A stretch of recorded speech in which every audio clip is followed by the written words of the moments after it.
Bien, bonjour. C'est bien, il y a du public. Merci, Tissi. Voilà, je m'appelle Stéphane, je fais partie du club de Mondeville. Je vais vous présenter un petit partage d'expérience sur le thermoformage des verrières d'avion. Je vais partir de plusieurs exemples. Le premier, c'est une verrière qui a déjà été thermoformée et que j'ai trouvé dans une boîte. Pardon, j'essaye de me caler, voilà. Et qui était complètement jaunie. Le rhodoïde était complètement jauni. C'est peut-être des choses que vous avez déjà rencontrées vous. Ça, en l'occurrence, c'était pour un Arsenal VG33. Et l'idée, c'est de refaire cette pièce à partir d'un matériel identique. Alors, je pense qu'on retrouve moins maintenant ce genre de pièces dans les boîtes parce que la qualité des matériaux ont dû un petit peu évoluer. Mais bon, voilà. Donc, l'idée, ça va être de repartir de cette pièce pour faire un master, faire un pré-moule, sur laquelle je vais venir thermoformer donc une nouvelle pièce de rhodoïde. Pas de matériel compliqué, la source de chauffe, c'est un grille-pain. Le rhodoïde, c'est des couvercles de crème fraîche. Donc il y a couvercle de crème fraîche, il y a aussi le fromage à tartiner, ça marche très bien. L'idée, c'est d'utiliser une chaleur diffuse, c'est-à-dire qu'on ne va pas être comme une flamme en direct sur le rhodoïde. On utilise vraiment cette chaleur qui sort du grille-pain. Ça se fait aussi avec un fer à repasser, mais c'est plus long. L'idée, c'est complètement de ramollir la pièce pour venir ensuite mouler sur le petit master que j'ai fait au préalable. Je vais vous montrer après. C'est une technique que j'utilise aussi pour faire le plat des roues dans des maquettes d'avion, toujours pareil, en utilisant une chaleur diffuse qui va ramollir l'ensemble de la pièce et qu'on viendra ensuite appuyer doucement sur une plaque en verre. Et on a vraiment le bourrelet de la roue qui se forme, plus que quand on utilisait, je sais qu'à une époque, on pouvait utiliser un briquet ou alors mettre un petit coup de lime, mais l'effet réaliste est vraiment là avec cette diffusion de chaleur. Pour faire le master, alors j'utilise une pâte qui durcit à l'air. J'en ai testé plusieurs. Là où il faut être méfiant, c'est l'effet de rétractation de la pâte quand elle sèche. Et le fait est que plus la pâte va être granuleuse, et plus, quand elle va sécher, plus elle va se rétracter. Ce qui fait qu'on va perdre les dimensions de la pièce, en fait. Et on risque de se retrouver avec une verrière qui va être plus petite que le réceptacle sur le cockpit. Donc ça, c'est Fimo qui fait ça, Fimo Air. C'est celle qui pour moi le mieux. Elle est très fine, elle est très légère, elle se modèle très très bien. Et surtout, c'est qu'elle n'accroche pas à la pièce maîtresse quand on moule. Ça sèche faut compter 2 bonnes journées pour que la pâte soit totalement sèche avant de pouvoir utiliser pour faire le thermoformage. Prenez un petit bout, tu peux faire passer, regarde la consistance de la pâte. Non, on ne mange pas, par contre. Quand on l'a ouverte, il faut surtout bien essayer de la ranger en la protégeant de l'air parce que c'est tout le paquet qui sèche et on a perdu notre matériel. Donc, je la range, mais j'en ai besoin en fait. Pour former ce pré-moule, enfin ce support, voilà. L'idée, c'est de bien venir le plaquer à l'intérieur de la verrière. Alors, j'en prends une autre que celle-là, c'est le même principe. Et pour ça, j'utilise une petite barre métallique, c'est tout bête. C'est vraiment pour venir appuyer de manière à ce que ma pâte adhère complètement à l'intérieur de ma verrière, pour ne rien oublier, pour qu'il n'y ait pas de plis qui se forment. Est-ce que je suis bien devant? Je vais peut-être vous le montrer comme ça. Je ne sais pas si c'est mieux pour vous. Voilà, d'ailleurs, vous voyez quand je dis que ça n'adhère pas. Voilà. Donc ma pièce, elle est formée et elle n'adhère pas du tout au support. Je ne sais pas si je suis bien. Voilà, je vais la mettre là peut-être. Voilà. C'est pareil, je vous en ai fait une la dernière fois pour vous montrer. Tiens, si vous voulez. Et vous apercevoir aussi de la dureté de la pâte une fois qu'elle est sèche, comme vous avez fait passer l'autre petit bout. Voilà. Donc vous voyez, en termes de moulage, ça va vite. Après, c'est d'attendre que la pâte est séchée. Là, je l'ai fait rapidement. L'idéal, c'est une fois qu'on a formé, c'est de pouvoir essayer de réduire les bords vers l'intérieur. de manière, puisque après on va couper ce qui déborde, une fois que ce sera sec, de manière à vous allez voir la technique après pour bien pouvoir thermomouler notre verrière. Donc voilà, c'est pas très compliqué à faire en termes de matériel, c'est pas très onéreux. Alors c'est une technique qui va bien marcher pour ce genre de verrière. Je vais vous montrer pour les autres, parce que ce qu'on va avoir pour les autres, ça peut être un problème de dimension. Donc j'avais préparé le support pour celui-ci, hein, voilà. Alors j'avais utilisé au départ, c'est parce que vous voyez du mastic en plus, parce que j'avais utilisé une pâte qui était plus aérée et donc elle avait une granulométrie plus importante. De fait que j'ai récupéré un peu avec du mastic. C'est un petit peu différent pour avec ce genre de pièces parce qu'elles sont déjà pré-moulées et avec la pâte Fimoair, le fait de bien appuyer avec la petite barre métallique fait qu'on a vraiment l'impression des montants de verrière. Donc là, je vous la ferai passer après l'avoir utilisée, mais là, je ne sais pas si vous voyez bien à l'écran, j'essaie de la tourner comme ça, voilà. On voit très bien le moulage des montants et ainsi que de la face de la verrière. Mais je sais pas si je suis dans le bon sens. Il faut que je la tourne vers moi. Je ne bouge plus.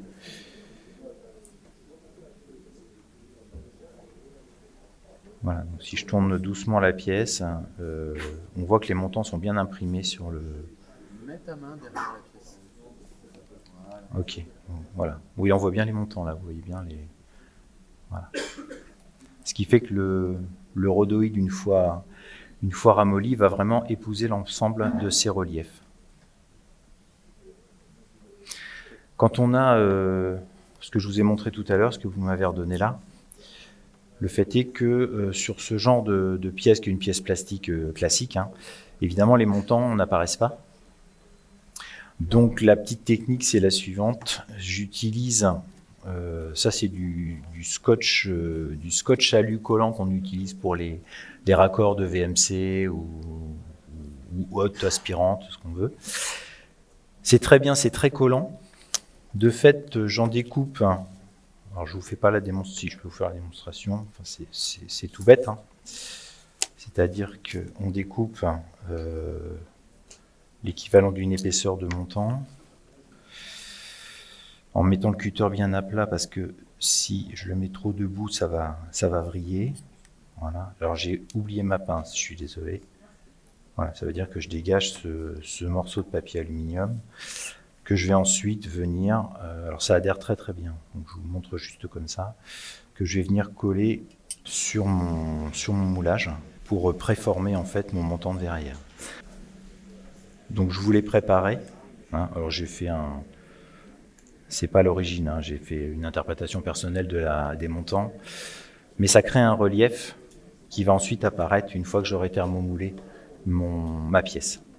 Donc voilà, en termes de préparation. Donc une fois que je mets mon grille-pain en route, c'est pour qu'il chauffe. Bon, ça c'est du bête gravier. Normalement j'utilise du sable, mais j'en avais plus. Donc voilà, l'idée c'est de pouvoir positionner ma pièce dans le sable de manière à ce qu'elle soit le plus droite possible et le plus dans l'axe.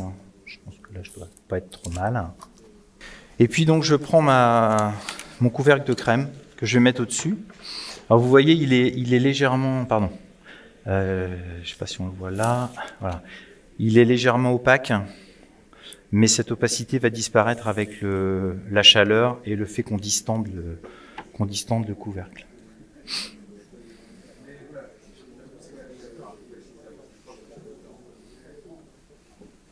Alors ne vous inquiétez pas, j'ai tendance à sursauter quand le grille-pain revient.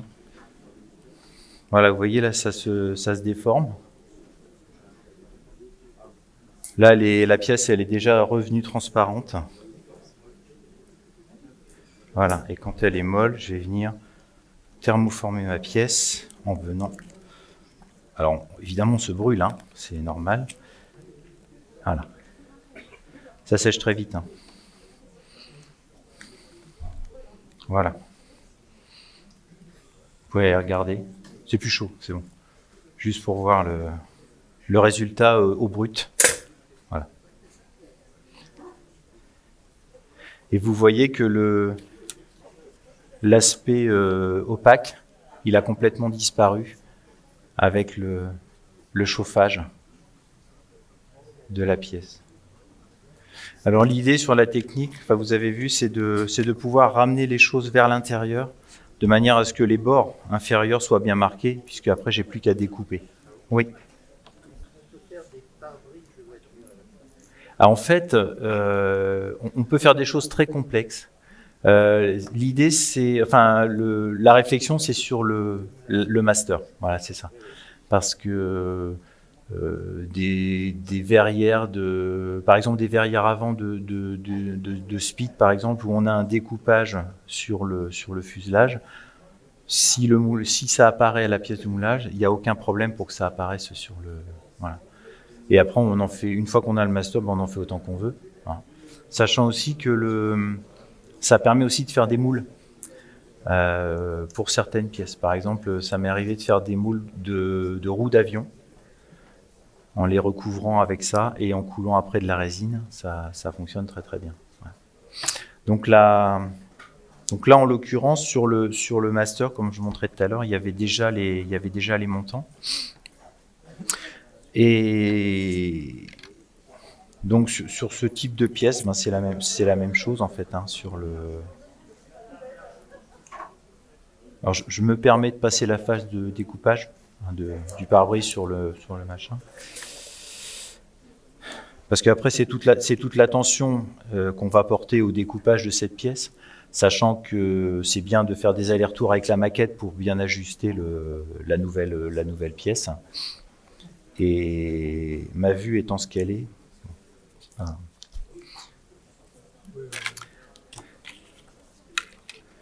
Donc je vous le fais pour celle-là pour vous montrer le moulage des montants. Il y a quelque chose que j'ai jamais fait par contre, c'est avec la date de péremption. Je ne sais pas si elle disparaît ou pas.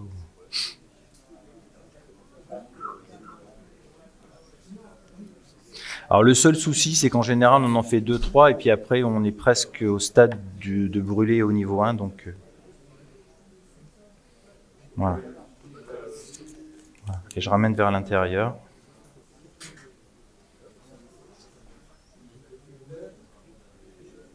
Voilà.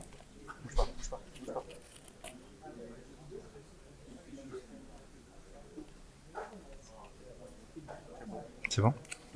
Ouais. Donc j'enlève ma pièce. Et voilà. Et on a les. Pardon. Voilà. On a les montants qui apparaissent. Merci. Voilà. On peut mouler directement sur une verrière. Ah, il passe. Je suis désolé. Ça, j'ai pas résolu le problème.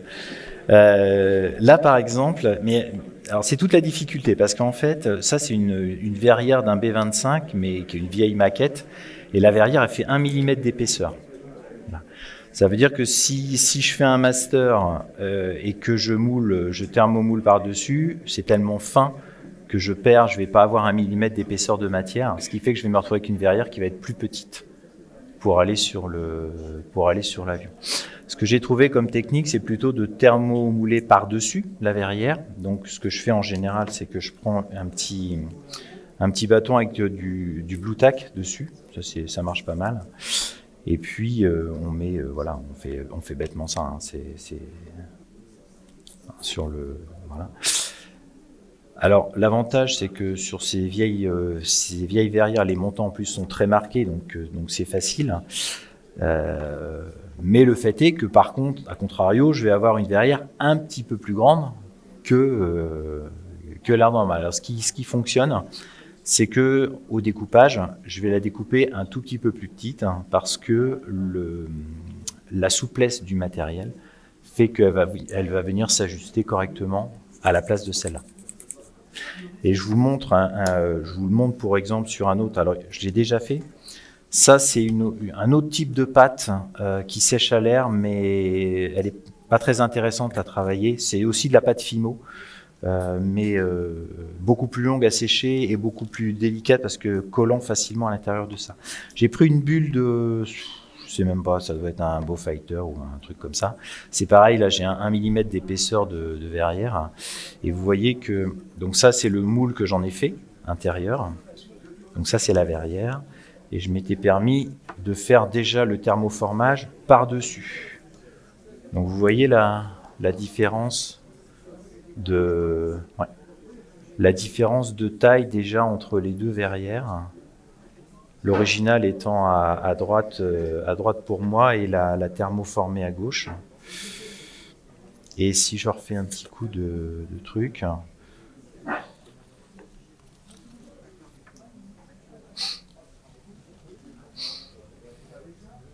Alors ça oblige aussi à manger beaucoup de crème. Ça c'est un choix. Alors c'est assez facile de voir quand c'est bon pour thermoformer parce que c'est le moment où l'opacité disparaît en fait et devient transparente. Vas-y.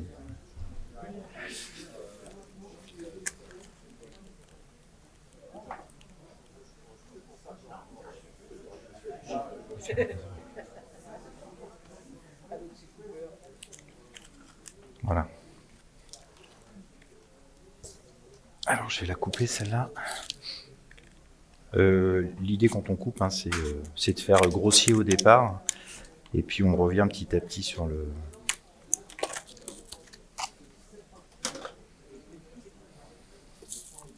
Par contre, j'y vois pas beaucoup.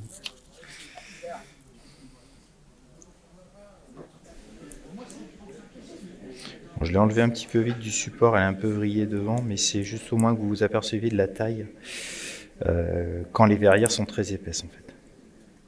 Ce qui oblige, à recréer un master, mais alors ça c'est plus compliqué. Voilà, en termes de taille, alors, je suis désolé, mon thermoformage n'est pas top, mais voilà. Donc ça veut dire que pour travailler sur l'avion, moi je vais plus me rapprocher de celle-là, que je vais réduire au niveau des bords pour la ramener à la taille de celle-là, ce qui fait qu'avec la souplesse du matériau, je colle avec de la colle blanche, hein, colle à bois ou chose comme ça. Ça fonctionne très très bien. Donc, voilà. Donc voilà un petit peu la technique de thermoformage, hein, plutôt simple, hein, avec un matériel que tout le monde a chez soi, et puis qui permet de pallier à ce genre de mauvaises surprises, je vais dire. Si vous voulez, je peux vous montrer le plat d'une roue, si ça vous intéresse. Oui. Merci Emilien de cet engouement. Alors, un petit exemple, mais j'avais pas pris de pièce pour ça. Ça c'est pas mal aussi pour faire les bosses. Je sais pas si on voit, j'avais pris un vieux truc. Mais par exemple la bosse qui est là, c'est pareil, elle a été faite avec la chaleur diffuse d'un grille-pain. Et quand la pièce est ramollie, ça permet d'appuyer doucement et ça donne des effets plus réalistes de bosse que si on travaille avec une source de chaleur directe. Alors j'avais une petite roue je sais pas, d'Avenger ou je sais pas, quelque chose comme ça.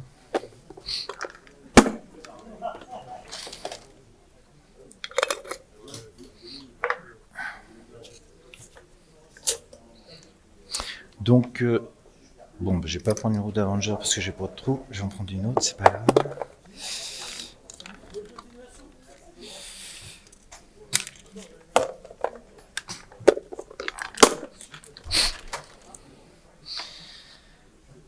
Une petite baguette en bois, hein, que je fais passer dans la roue, parce que l'idée ça va être de poser ma roue enfin légèrement au-dessus, toujours pareil, pour faire ramollir l'ensemble du plastique.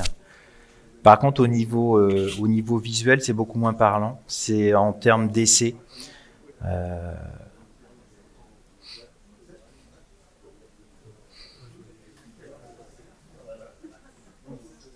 Alors c'est de faire aussi un peu tourner la pièce de manière à ce que la chaleur ne se concentre pas toujours au même endroit.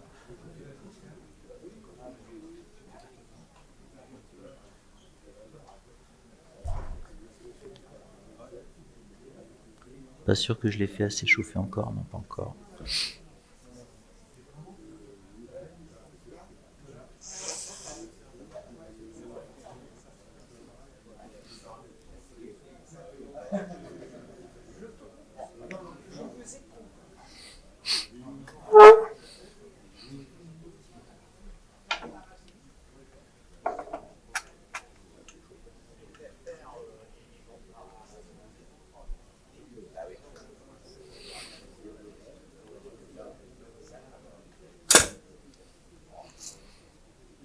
Voilà, j'ai appuyé un peu, mais si vous voulez, c'est peut-être plus, je sais pas si on voit mieux en tout cas normalement elle tient toute seule. Et alors j'ai peut-être un peu trop appuyé et déformé la jante, mais en tout cas on voit bien le bourrelet. Mais vous pouvez faire peut-être passer la pièce, ça va être plus regardé sur le.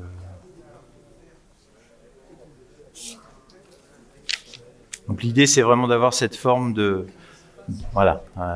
plat, mais avec le caoutchouc déformé sur les côtés, et pas juste un plat avec la roue droite. Voilà. Est-ce que vous avez des questions par rapport à ça? Non, c'est bon. Bah, merci beaucoup. Merci.